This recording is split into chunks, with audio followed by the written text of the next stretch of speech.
Hello, my dear students. I hope you all are fine and safe at your home. As you know, we started our term 2 syllabus and we started our online class 2. Then, now we are at chapter 10. Chapter 10 is completed. Reading, explanation, and question answers, grammar, and worksheet works also done in our worksheet. And last video class, briefly I explained about writing. This time we have a writing as a story writing. Story writing is there. You already learned that story writing, but this time you have to write story with the help of hints only. Not with the okay आप story कैसे लिखोगे? Hints के साथ लिखोगे. आपके सामने picture नहीं होगा. लास्ट जो हमने आपको पढ़ाया था उसमें पिक्चर था, बट यहाँ पे आपको पिक्चर नहीं है. आपको सिर्फ ये जो हिंट्स है, story writing with help of hints and give suitable title. आपको यहाँ पे हिंट्स दिए गए हैं और उसका सुटेबल टाइटल आपको खुद से लिखना है. स्टोरी राइटिंग बोले तो आप सब तो स्टोरी राइटिंग जानते हो. स्टोरी राइटिंग कैसे जानते हो? कभी कभार आप अपने पेरेंट्स से स्टोरी सुने होंगे या रीड किए होंगे, और आपके घर में ग्रैंड पेरेंट्स है तो आपको बहुत सारी स्टोरियाँ सुनाए होंगे. और as my experience when I was small, मैं जब छोटी थी तब मेरी नानी माँ मुझे बहुत सारी स्टोरियाँ सुनाती थी. Mythology story. मैथोलॉजी मीन्स भगवान के ऊपर का जो स्टोरी होते हैं वो स्टोरी मुझे मेरी नानी माँ सिखाते थे. और मेरे नानी माँ जो है वो हेड मास्टर्स थे. वो प्राइमरी स्कूल में हेड मास्टर्स थे और बहुत ही अच्छी हैंड राइटिंग भी थी और गुड ह्यूमन बीइंग थे. But I lost my grand mother means नानी को मैंने खो डाला अपने मैंने 2010 में 2011 में मेरे नानी का डेथ हो गया. बट उनका डेथ होने के बाद भी उनका मेमोरीज़ मेरे साथ है. हाउ उन्होंने जो मुझे स्टोरी बताए थे, still I remember that all stories. Okay, उसमें से मेरा एक फेवरेट स्टोरी है श्रवण कुमार. आपने अपने ग्रैंड पेरेंट्स से स्टोरी सुनते हो रोज़?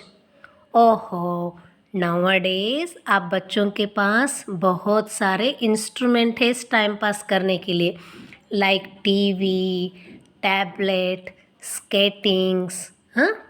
और आपके घर में बहुत सारे खिलौने भी होंगे. बट एट आवर टाइम, हमारे टाइम में तो हमारे घर में तो कैरम बोर्ड था. हमारे फादर भी हमारे लिए बहुत सारे जिस टाइम में जो फैसिलिटी थे हमें दिए थे. बट अब उस टाइम में तो मोबाइल फ़ोन नहीं थे, इसलिए हमारे पास मोबाइल फ़ोन नहीं थे. बट हम हमारा जो गोल्डन मोमेंट्स थे वो हम कभी नहीं भूल सकते. मेरा चाइल्डहुड बहुत ही अच्छा मेमोरेबल है मेरे साथ. कैसे मेमोरेबल है? मैं ऐसे टाइम पास नहीं किया है मैंने, जैसे वीडियो गेम खेलना और फालतू के गेम खेलना, ये वो मैंने कभी नहीं किया है. I always used to spend time with my grandmother. I used to go with my grandmother to school. वो जब मैं छोटी थी उनका हाथ पकड़ के मैं उनकी स्कूल जाती थी. और जब मैं स्कूल में आई, मुझे जो याद है, मैं थर्ड स्टैंडर्ड तक मेरी नानी के स्कूल में, गवर्नमेंट स्कूल में ही पढ़ी हूँ. जब तक तो उन्होंने मुझे सिखाए वो सभी मुझे याद है.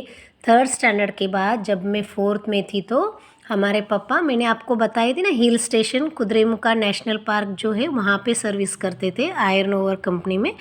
मैं उधर गई थी. Then also when I was visited to our native place, means हमारा जो विलेज था वहाँ पे विजिट करती तो मेरा सबसे पहला काम होता था stories listening.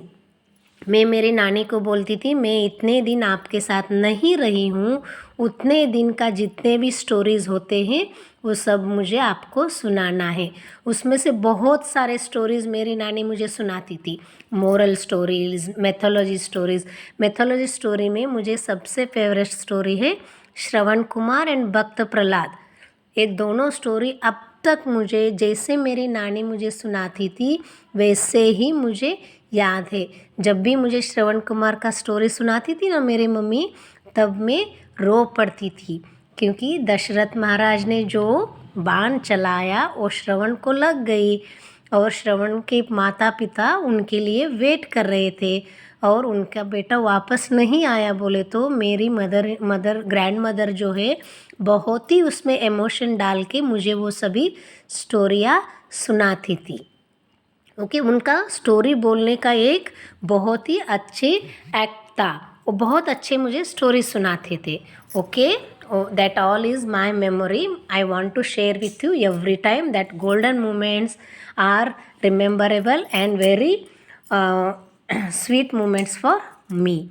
And I hope you all also spend your quality time with your parents, grand parents. मैं आपसे रिक्वेस्ट करती हूँ, आपको जितना टाइम मिलता है you have to spend that all time with your grandparents and parents. आपको जितना भी टाइम मिलता है आप अपने पेरेंट्स के साथ टाइम बिताओ, स्पेशली अपने ग्रैंड पेरेंट्स के साथ। उनका जो भी एक्सपीरियंस होता है वो सब शेयर कर लो और उनका जो अच्छी अच्छी बातें होते हैं वो सब आपके लाइफ टाइम में याद रहेगा। Okay, now I am missing my grand mother a lot, I can't express. मैं आपके सामने वो बोल नहीं सकती हूँ। जब भी मेरी ग्रैंड माँ मुझे बुलाती थी ना, कभी कभी जब मुझे खेलने जाना होता तो मैं उनको मना करती थी, बट मुझे अभी बहुत ही फील होता है। मैं तो खेल तो कभी भी सकती थी बट उनके साथ टाइम ज़्यादा नहीं स्पेंड कर पाती थी ना, इसलिए मुझे अभी बहुत ही दुख होता है। So you have to keep time for your grandparents. आप अपने टाइम टेबल में अपने ग्रैंड पेरेंट्स के साथ टाइम बिताओगे, इतना टाइम आप लिख के ही रखो और regularly you have to spend quality time with your grandparents. Okay, I hope you all will enjoy with your grandparents. Now come to the our topic. Okay, thank you for listening my words. Listen, now here story writing. Story writing with the help of hints and title, suitable title. आपको ये सभी hints लेना है और उसका जो suitable title है वो भी लिखना है। हिंट्स जो है, poor farmer, magic goose, golden eggs, makes money rich, said himself, greedy man, lost his goose. Okay, ये जो है वो उसका नाउ मैं आपको यहाँ पे उसका हिंट्स जो दिया गया है बस उसका पिक्चर दिखाना चाहती हूँ। Old farmer, geese, golden egg, rich man बन गया। ओके, रिच मैन बन गया और उसके बाद उसके दिमाग में कुछ बुरे विचार आने लगे और कट किया और बाद में अफसोस होके रो रहा है। Okay, this is your pictures और हिंट्स आपको मैंने पहले ही रीड किया हुआ है। नाउ इस स्टोरी का टाइटल है the farmer and the golden egg. Story title is the farmer and the golden egg.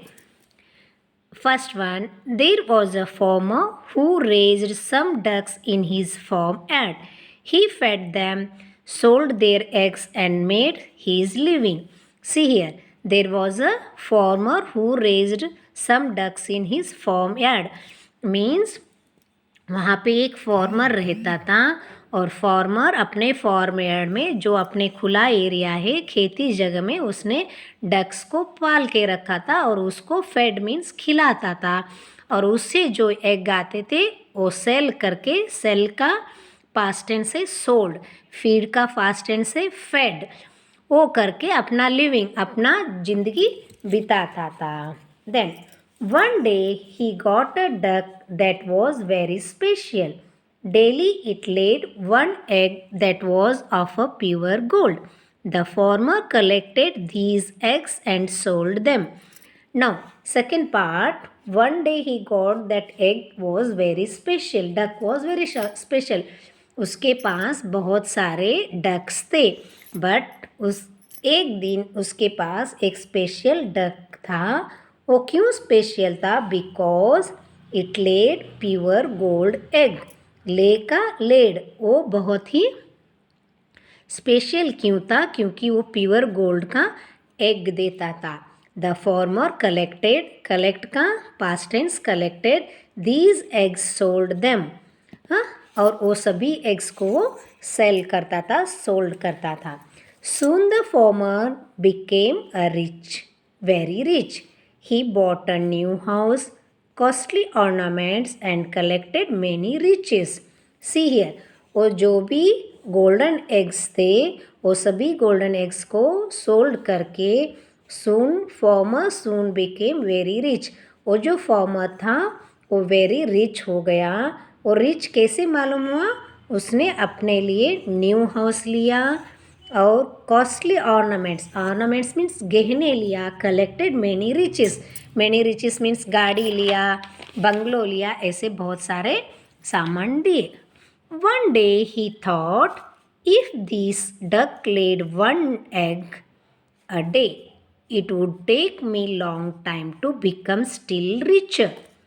I can very well cut the duck and take all the golden eggs, and I shall be still richer than a moment. Greedy. Now he become a greedy fellow.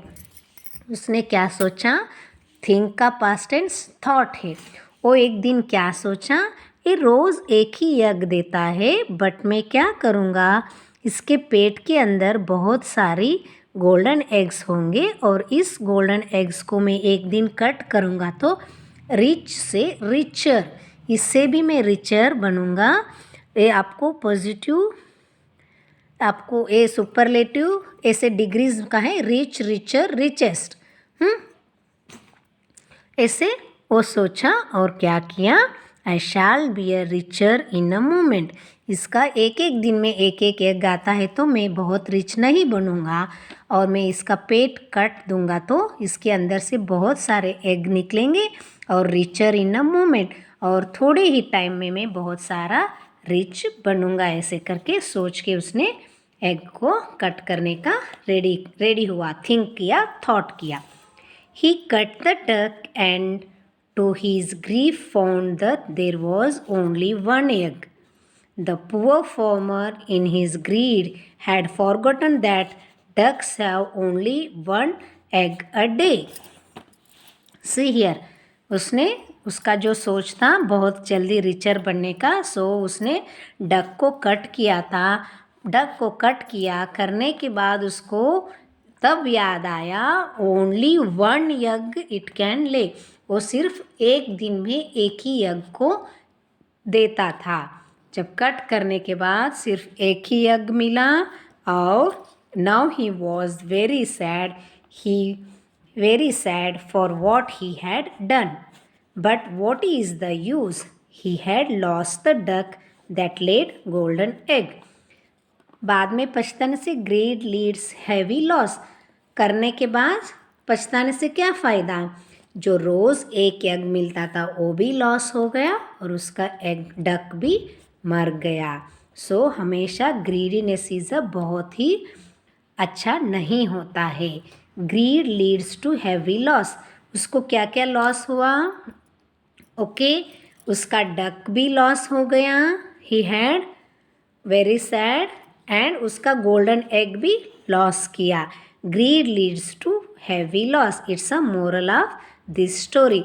हमें भगवान ने जितना देता है उतने में हमें खुश से रहना है, हमें ज़्यादा ग्रीडी नहीं होना है। हाँ, greed leads to heavy loss. जब हम ग्रीडीनेस बढ़ती है तो उसके सामने हमें हैवी लॉस होता है। This story you have to write in your worksheet only. I am going to send this picture for you all. You have to copy this picture in your worksheet only with a good handwriting.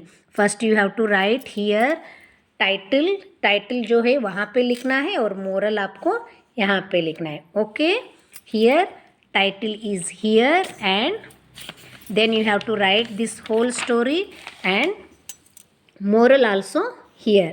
Greed leads to a heavy loss. You have to write this all. Okay, now I hope you all learned the story and whenever my online class is going on, I want to listen one moral story and one mythology story from you all. Now you start listening stories from your grandparents or your parents. It's a very good habit. Okay, thank you, stay safe.